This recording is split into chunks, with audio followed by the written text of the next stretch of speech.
Cuán firme cimiento se ha dado a la fe de Dios en su eterna palabra de amor.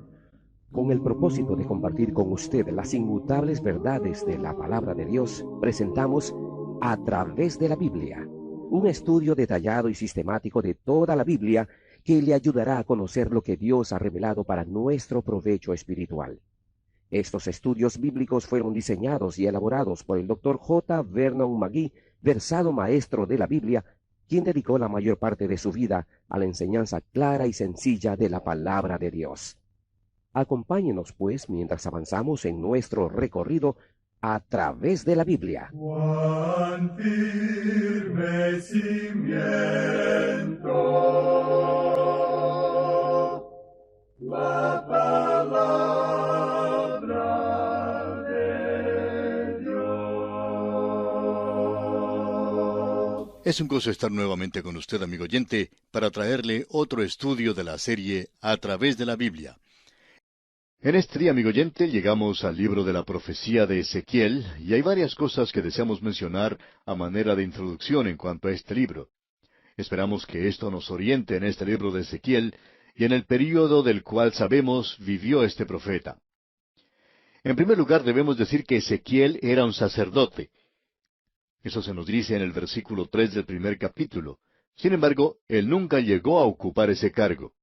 La razón es que él fue llevado cautivo durante el reinado de Joaquín. Si usted desea informarse en cuanto a esto, puede leerlo allá en el segundo libro de los Reyes, capítulo 24, los versículos 10 al 16.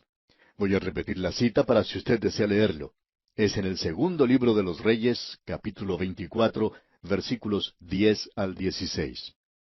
Usted recordará que Joacim reinaba y que él reinó por unos 11 años.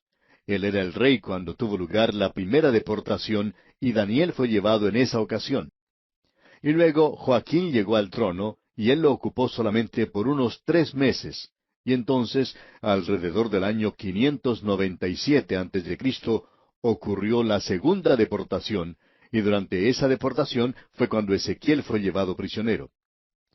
Tenemos aquí que Ezequiel era contemporáneo de los profetas Jeremías y Daniel.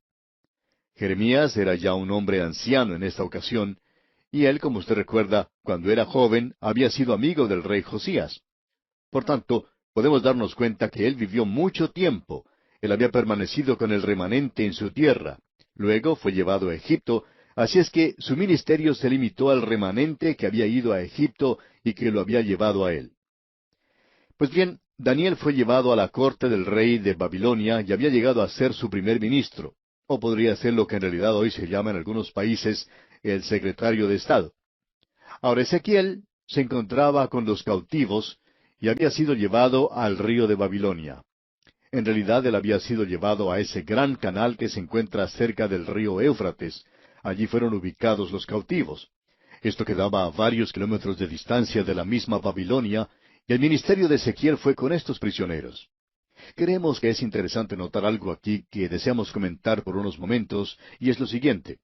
Si usted lee el Salmo 137, esto nos habla del remanente que se encontraba cautivo junto a los ríos de Babilonia. El versículo 1 de ese Salmo 137 dice, «Junto a los ríos de Babilonia, allí nos sentábamos y aún llorábamos, acordándonos de Sión». ¿Y qué podemos decir acerca de este profeta Ezequiel? Bueno, este hombre tenía visiones de Dios en esa oportunidad.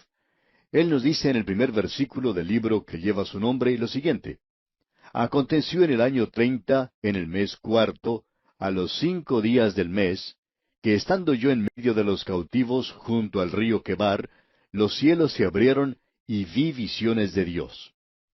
Mientras estas otras personas habían colgado sus arpas sobre los sauces y estaban sentados llorando, este hombre Ezequiel estaba viendo visiones de Dios. Tenemos un gran contraste aquí, y este es el profeta para el remanente.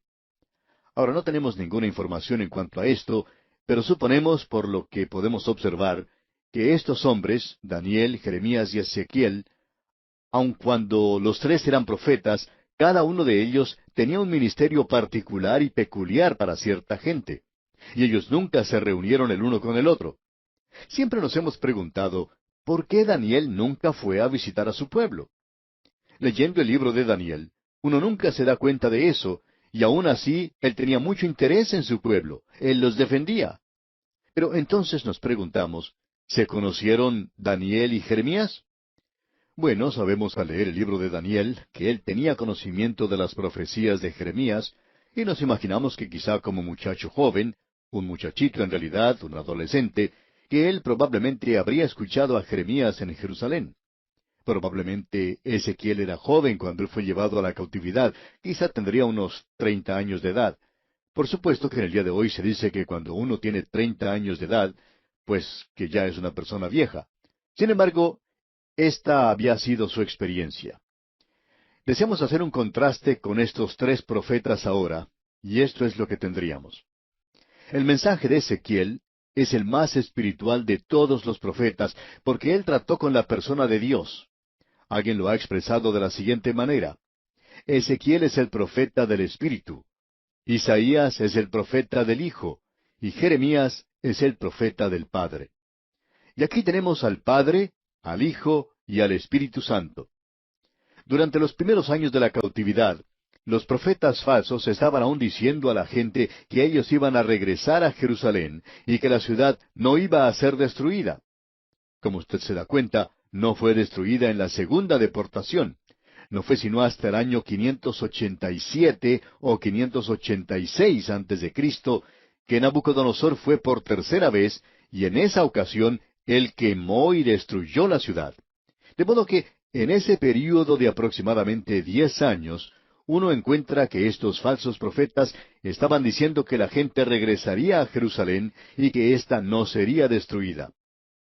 Ahora Jeremías había enviado un mensaje a Babilonia diciendo que la ciudad iba a ser destruida, y Ezequiel confirmó ese mensaje. Y él advirtió a la gente que ellos debían volverse a Dios antes que pudieran regresar a Jerusalén. Cuando llegó esa oportunidad, una pequeña minoría, un remanente muy pequeño, regresó a Dios, y éstos regresaron a Jerusalén, y ellos se encontraban muy desanimados. Ezequiel comenzó su ministerio 5 años después de su cautividad, y entonces él tenía unos 30 años de edad. Podríamos decir que Ezequiel habló en los días más tenebrosos de la nación. Es como si él se hubiera parado en el lugar más oscuro, al fondo del valle. Él tenía que enfrentarse a las falsas esperanzas que le habían sido dadas por los falsos profetas al comienzo. Tenía que enfrentarse a la indiferencia, al desaliento y la desconfianza, producto de los días de pecado y de desastre. La gente no quería escucharlo a él ni a su mensaje. Por tanto, él trató de hacerse escuchar por un método diferente. En lugar de hablar en parábolas, como hizo el Señor Jesucristo, Ezequiel representó las parábolas. Vamos a ver que él hizo cosas muy interesantes. Deberíamos decir que algunas de las cosas que hizo fueron interesantísimas. Por ejemplo, se nos dice en el capítulo 24, versículo 24 de su libro: Ezequiel, pues, os será por señal. Según todas las cosas que él hizo, haréis. Cuando esto ocurra, entonces sabréis que yo soy Jehová el Señor. Es decir, que ellos no escuchaban sus palabras. Por tanto, él las iba a representar, y esto atrajo mucha atención, por supuesto. Y la gente hace eso en el día de hoy. Es por eso que la gente marcha por las calles y lleva cartelones, porque quieren llamar la atención, especialmente a las cámaras de televisión y a las estaciones de radio, para poder obtener publicidad. En el pasado, la gente ha llegado a sentarse en el asta de una bandera, ha caminado grandes distancias y ha hecho muchas cosas para atraer la atención. Bien, ese era el método de Ezequiel. Una de las cosas que él hizo, y esto fue algo realmente sensacional, es que él fue a una casa, se encerró allí adentro, luego se abrió paso cavando un túnel y salió en el medio de la calle. Ahora, quizá en nuestras ciudades esto no sea nada nuevo, ya que nuestras calles tienen muchos pozos, muchos hoyos. Pero en los días de Ezequiel nos damos cuenta que este hombre que se aparece en medio de la calle, de todas maneras llama la atención. Naturalmente, la gente se reunía para preguntarle lo que estaba pasando, y él les dijo que tenía un mensaje para ellos. Y veremos ese mensaje más adelante. Ezequiel es ahora el profeta de la gloria del Señor. Hubo 3 profetas de Israel, y ellos hablaron cuando se encontraban fuera de su tierra. Ezequiel es uno de ellos, Daniel es el otro, y Juan es el otro, cuando se encontraba en la isla de Patmos, y estos 3 hombres escribieron lo que llamamos un Apocalipsis. Aun cuando ellos utilizaron un lenguaje muy simbólico, pudieron observar la luz más brillante. Ellos mantuvieron las esperanzas más altas de todos los profetas. Ezequiel pudo contemplar la gloria Shekinah del Señor, cuando ésta abandonaba el templo de Salomón, y él vio cuando regresaba la gloria del Señor, lo cual era proyectado hacia el futuro y que llegará a suceder durante la edad del reino, lo que es el milenio. Ahora, el significado de Ezequiel se puede ver en la venida de la gloria durante el reino. Es decir, Ezequiel miraba más allá del sufrimiento de Cristo a la gloria que seguiría. Como el apóstol Pedro dijo de los profetas, ellos pudieron observar el sufrimiento y ellos vieron la gloria que seguiría. Y de paso, digamos que Ezequiel fue uno que pudo ver esto mejor que cualquier otra persona. Creemos que esto servirá de antecedente a este libro que consideramos muy interesante. Vamos a tratar con este libro de una manera quizá un poco diferente de lo que hemos hecho con otros libros. La razón es porque la naturaleza y las características del contenido de este libro son diferentes. Porque nosotros vamos a tratar con cosas que verdaderamente son importantes. Este libro comienza con una visión, con una manifestación de la gloria en el capítulo 1. Quizás sería mejor presentar aquí al mismo comienzo un bosquejo de la totalidad de este libro. Las divisiones principales de este libro son como siguen. En los primeros 7 capítulos encontramos la gloria de Jehová y la comisión del profeta. Luego del capítulo 8 hasta el capítulo 24 tenemos la gloria de Jehová, el cautiverio total de Jerusalén e Israel, y la ida o el apartamiento de la gloria. Después, en los capítulos 25 hasta el 32, tenemos la gloria de Jehová y el juicio de las naciones. Y finalmente, en los capítulos 33 hasta el 48, tenemos la gloria de Jehová y la venida del reino. Esas son las divisiones principales. Ahora, en esta sección de la gloria de Jehová y de la comisión del profeta, tenemos en el primer capítulo una manifestación de la gloria. Esta es una visión muy difícil. Juan Calvino dijo en cuanto a esto, si alguien pregunta que si la visión es clara, yo confieso su oscuridad y que casi no la entiendo. Bueno, nosotros estamos de acuerdo con esa declaración y queremos decir que somos verdaderos calvinistas en cuanto a la primera visión que tenemos aquí en este libro de Ezequiel. Calvino dijo que él no podía comprender esto claramente y nosotros nos unimos a él y decimos que no la podemos comprender muy claramente tampoco. Pero debemos decir que estamos seguros de lo que no es. En primer lugar, tenemos la visión de la rueda en medio de rueda. Esto no es una visión de la edad mecánica en la que vivimos, amigo oyente. Tampoco es una profecía del avión. Usted podrá reconocer que cuando aparecieron los primeros aviones a hélice, hubo varios maestros de profecías que decían, esta es la visión de la profecía del avión. Sin embargo, en el día de hoy tenemos los aviones a reacción, los aviones jet. ¿Qué vamos a hacer con eso? Porque allí no tenemos la rueda en medio de la rueda. Ahora, permítanos decir, amigo oyente, que uno no puede tener algo que sea más pueril y más propio de muchachos que esto. Esto trae deshonra a la profecía. Es algo en realidad insensato y palabrería sin sentido. Lo que en realidad tenemos aquí es una visión de la gloria. En Isaías uno encuentra los principios del trono de Dios. En Jeremías tenemos la práctica de ese trono, pero aquí en Ezequiel tenemos la persona que está sobre el trono. Esa es la visión que tenemos aquí. Pero tenemos que apresurarnos a decir que esta no es una profecía de la persona de Dios. Él no se muestra aquí como en una vidriera. Nos vamos a arriesgar a presentar una interpretación. Tenemos aquí una visión del carro triunfal de Dios. Debemos aclarar que esta no es una visión de Dios, sino que es una visión de la gloria de Dios. Existe una diferencia sin que haya mucha distinción en esto, pero es importante que lo notemos. Aquí podemos ver ahora una visión del carro de Dios, y Dios avanza triunfalmente sobre su propia carroza hoy. Y lo que uno puede ver aquí es el Dios de gloria avanzando irresistiblemente a través del tiempo. Aquí tenemos algo que cuando lo descubrimos nos sorprendió mucho. Esta carroza está vacía. Nosotros habíamos supuesto que Dios se encontraba allí. Allí tenemos estos 4 seres vivientes, los querubines, y ellos están conectados con la carroza. Sin embargo, son algo distinto de la carroza. Y sobre todo esto se encuentra un trono, y sobre ese trono un hombre. Y esta es la visión más elevada de Dios. Y hace de esto algo muy difícil de comprender de veras. Hay ciertos aspectos externos que son cosas muy impresionantes, por cierto, y vamos a destacarlos. Por tanto, es mejor que comencemos leyendo el primer versículo de este capítulo 1 de Ezequiel. Aconteció en el año 30, en el mes cuarto, a los 5 días del mes, que estando yo en medio de los cautivos junto al río Quebar, los cielos se abrieron y vi visiones de Dios. Usted entonces debe recordar que esta es una visión, y una visión de Dios, pero usted no ve a Dios. Necesitamos hacer esa distinción aquí porque es algo muy importante. Al comienzo se menciona esto del año 30, lo cual indicaría que este hombre tenía unos 30 años de edad, y hay muchos eruditos que creen que esto está más relacionado a un calendario un poco diferente al calendario que tenemos hoy. No vamos a entrar en detalle en cuanto a esto porque se hace demasiado complicado y no creemos que sea algo esencial hoy. Los eruditos pueden pasar mucho tiempo hablando sobre este tema y eso está bien.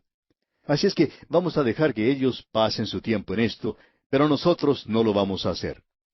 Continuamos entonces con el versículo 2, donde leemos, En el 5.º año de la deportación del rey Joaquín, a los 5 días del mes, podemos apreciar que aún no ha llegado el tiempo de la destrucción de Jerusalén, lo cual tuvo lugar durante el reino de Sedequías. Es importante que notemos eso. Ezequiel dijo en el versículo 3, Vino palabra de Jehová al sacerdote Ezequiel. Usted se da cuenta que él pertenecía a la tribu de Leví y aparentemente a la tribu sacerdotal, probablemente por lo menos a los hijos de Coat. Ahora se nos dice aquí en el versículo 3 que Ezequiel era hijo de Buzi. Leemos entonces en el versículo 3, Vino palabra de Jehová al sacerdote Ezequiel, hijo de Buzi, en la tierra de los caldeos, junto al río Quebar, vino allí sobre él la mano de Jehová. De paso digamos que Quebar era un canal principal que partía del río Éufrates, que regaba toda esa zona. Aparentemente esta gente fue colocada en ese lugar para labrar la tierra. Este lugar estaba alejado unos cuantos kilómetros de la ciudad de Babilonia, y diríamos que probablemente esa es la razón por la cual Daniel y este hombre Ezequiel nunca se encontraron. Nunca quizá se reunieron a comer juntos. Puede ser que Daniel hubiera visitado ese lugar. No creemos que a Ezequiel se le hubiera permitido visitar a Daniel. Ahora notemos lo que dice en el versículo 4. Y miré, y he aquí venía del norte un viento tempestuoso. Hay muchas personas que hablan mucho en cuanto al norte, y que allí hay un lugar vacío en esa zona y cosas por el estilo. Sin embargo, eso no es cierto, porque hoy con esos grandes telescopios electrónicos radiales, se puede apreciar que existen estrellas en esa zona. Pero esta gente pensaba que esa era la dirección por la cual uno podía ir hasta la presencia de Dios. Así pensaban. Bien, nuestro punto de vista es en realidad un poco más nebuloso que eso. En lugar de mirar hacia el norte, nosotros miramos hacia arriba, y pensamos que allí está el cielo. Bueno, eso está bien para nosotros, criaturas terrestres, que miramos las cosas de esa manera. Pero no creemos que podamos sacar mucho de eso, como lo que han tratado de hacer muchas personas. Leamos de nuevo lo que Ezequiel dice aquí en este versículo 4, en la primera parte. Y miré, y he aquí venía del norte un viento tempestuoso. Diríamos que la interpretación de esto es la demostración de un gran movimiento proveniente del trono de Dios. Veamos lo que dice aquí el versículo 4 ahora en su totalidad. Y miré, y he aquí venía del norte un viento tempestuoso y una gran nube, con un fuego envolvente, y alrededor de él un resplandor, y en medio del fuego algo que parecía como bronce refulgente. Aquí tenemos una descripción y tenemos una luz que es como fuego refulgente. No tenemos tiempo para entrar en detalles en cuanto a esto hoy, pero creemos que este es un buen lugar para detenernos, porque en nuestro próximo programa, Dios mediante, vamos a mirar ciertos aspectos externos de esta visión, y hay algunas cosas que son muy impresionantes y que nos dicen mucho en cuanto a Dios.